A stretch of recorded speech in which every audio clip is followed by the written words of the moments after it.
mise en charge de la société, plutôt que les solutions définitives de la science et de la technique. Là aussi, dans les déchets nucléaires, c'est très clair.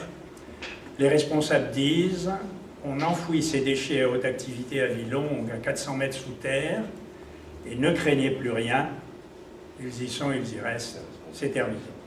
Et on sent la population, on entend la population dire eh bien nous, ça nous fait peur.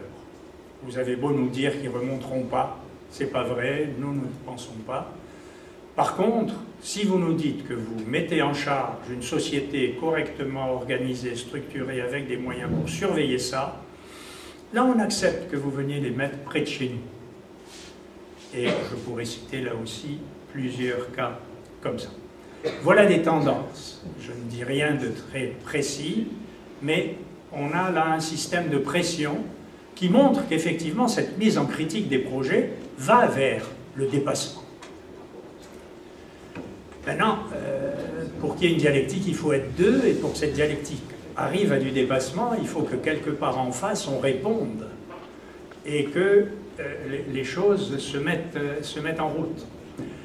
Alors ça, c'est très difficile. D'abord, premier point, mais là j'insisterai très peu, le débat public est à mon sens, tel que le fait la CNDP, un moment de démocratie négative. Pourquoi? Parce que c'est à 95% des opposants qui sont dans les salles, et à 100%, ou à 99%, disons, allez, des opposants qui s'expriment, ou en tous les cas qui s'expriment fortement, avec une argumentation forte. Vous disiez tout à l'heure, il y a de plus en plus de gens pour qui viennent dans les audiences. Je n'ai pas encore constaté ça dans les débats publics. Et les gens qui viennent, bon, ils parlent, mais on a presque l'impression qu'ils s'excusent de parler en faveur du projet. Ce qui veut dire que il y a besoin d'un deuxième temps, je me réfère à cet empirisme, hyper-empirisme dialectique, après la polarisation, il faut effectivement donner une scène où ceux qui incarnent ces pôles peuvent travailler ensemble à faire quelque chose. Il faut donc un deuxième temps. Deuxième obstacle, on ne l'avait pas jusqu'à présent, la loi semble le permettre désormais. Donc la loi a bougé, vous voyez là aussi qu'il y a une évolution de cette figure française du débat public. L'élargissement du périmètre, qui revient à faire de l'objet technique un objet socio-technique, comme dirait Calon, etc., et consorts, se heurte au découpage territoriaux, mais aussi découpage fonctionnel. Et là, alors, on a une résistance très forte et même une incapacité à inventer l'institution qui pourrait être porteuse de l'objet ainsi élargi. Nous nous y sommes heurtés à Fos et ça n'a pas marché. Ça a plutôt marché dans les déchets nucléaires parce que nous étions au sein d'un même secteur, le nucléaire. Exploitation insuffisante des débats, oui, les maîtres d'ouvrage, bon, si j'étais méchant, je dirais pour eux, le débat public, c'est quand même un inconvénient nécessaire, il faut y passer, mais enfin, il ne faut pas trop en faire non plus. Ce qui fait que, par exemple, alors qu'au sein du ministère de l'Équipement, il y a quelques années, un petit groupe de gens avait dit « mais il y a systématiquement des problèmes qui ressortent, il faudrait les étudier en eux-mêmes ». Et ce n'est pas nécessairement dans le débat public qu'ils peuvent être étudiés d'entrée de jeu. Si l'on prend ce gros problème du lien entre mobilité et modernité, bon, on en voit des traces dans les débats publics, mais après tout, il peut y avoir de la recherche sur quel est le lien entre mobilité et modernité.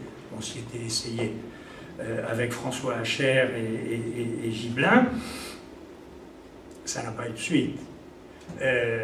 C'est en ça que je dis que des sujets généraux qui devraient être mis à l'agenda par les débats publics particuliers ne le sont pas. Enfin, résistance au changement, oui, résistance à la reproblématisation dont vous avez parlé. On n'aime pas ça. Dire aux gens du nucléaire que les déchets, ce n'est pas l'enfouissement, c'est la surveillance pérennisée, avec la capacité de changer, de modifier, de réparer, ça ne leur convient pas du tout, parce qu'à peu près depuis 1960, internationalement, au Canada, en Suède, en France, partout, au Japon, les déchets nucléaires, la communauté scientifico-technique administrative est convaincue que c'est l'enfouissement, point à la ligne. Pardon? Oui, parce que ça, c'est définitif. Ça plaît aux politiques. Parce que pour le politique, on prend une décision et elle est définitive. Si on dit on va continuer à gérer pendant on ne sait combien d'années, on a l'impression qu'on ne prend pas de décision. Et ça, c'est vraiment très mauvais. Voilà pour les obstacles. En quoi la méthodologie du débat public pourrait permettre mieux? Je l'ai dit, il faut qu'il n'y ait pas seulement le débat public, il faut qu'il y ait quelque chose après. Mais comme il faut aussi qu'il y ait quelque chose avant, puisqu'on dit que le débat public ne marche que s'il a été concerté avant, autrement il y a débat sur le débat et ça ne fonctionne pas. Il faut qu'il y ait quand même un accord sur comment on conduit le débat. Nous venons d'avoir un exemple avec les nanotechnologies, d'un débat qui a fait tellement débat qu'il n'y a pas eu de débat. Par contre, j'ai marqué le sauvage et l'élevage parce que, d'après ce que je comprends qu'a dit Mermet à Lille il y a bien longtemps, qui est notre livre de chevet, quelques-uns, mais j'étais pas au moment où Mermet a parlé, pour moi, le sauvage, là-dedans, c'est le débat public. Et donc, même s'il ne l'est pas, eh ben, il faut se débrouiller pour le conduire comme s'il l'était. Donc, il faut qu'il soit ouvert, il faut qu'il soit libre, il faut favoriser le happening, il faut, etc. Ce qui demande une préparation très forte, de manière à ce que toutes les parties prenantes soient bien fermes sur on va faire un débat et on va laisser la liberté, mais quand même, on va tenir. Et par contre, l'élevage, c'est la concertation, alors moi j'appelle ça comme ça, qui vient après, qui est entre les gens qui se sont... L'élite, avez-vous dit, je ne sais pas comment vous l'avez appelé tout à l'heure, l'élite participative ou quelque chose comme ça, qui s'est dégagée dans le débat public, qui est autour de la table, dont je suppose qu'elle est d'accord pour avoir un esprit de compromis, car autrement, il n'y a pas de démocratie. Et donc c'est un petit peu l'inverse, je crois, de ce que Mermet avait désigné. Les menaces sur ce débat public-là,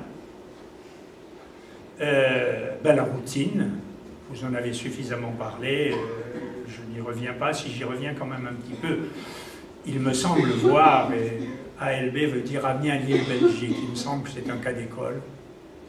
Quand je regarde le compte-rendu, il y a à peu près 90% de citations des experts institutionnels qui ont essayé d'expliquer au bon peuple pourquoi on avait besoin de cet ouvrage et comment on allait le faire, etc.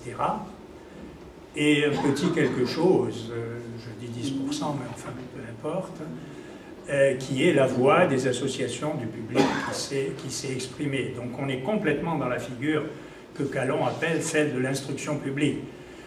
Vraiment, ce que nous avons prévu est bon si nous sommes capables de l'expliquer.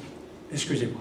Si les gens sont capables de le comprendre, parce qu'il est évident que nous sommes capables de l'expliquer, alors ça passera. Amiens, Lille, Belgique, ça n'est pas passé. À la fin du débat public, le maître d'ouvrage a dit d'accord, je continue. Et puis aujourd'hui, fini. Le projet n'est pas poursuivi et les hommes politiques qui avaient pris position pour, Daubresse, ai-je vu, très récemment, a fait une grande envolée pour dire non. La radicalité, alors ça c'est un autre genre, et incontestablement le débat sur les nanotechnologies nous a montré ce que ça pouvait faire.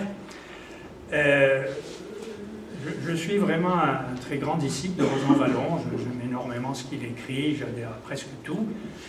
La démocratie directe est un vrai danger. Et c'est vrai que le débat public, tel que nous le faisons, peut être ce que j'appelle une démocratie directe de fait.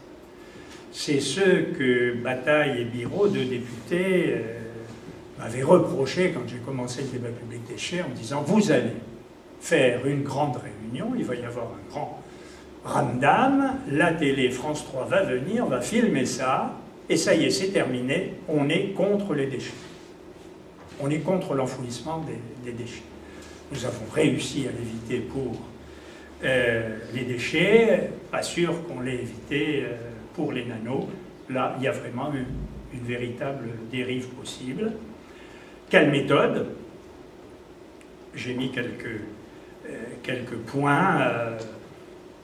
L'expression du bon sens par rapport à la logique et le sermon. J'aurais dû mettre des guillemets à la logique et le sermon.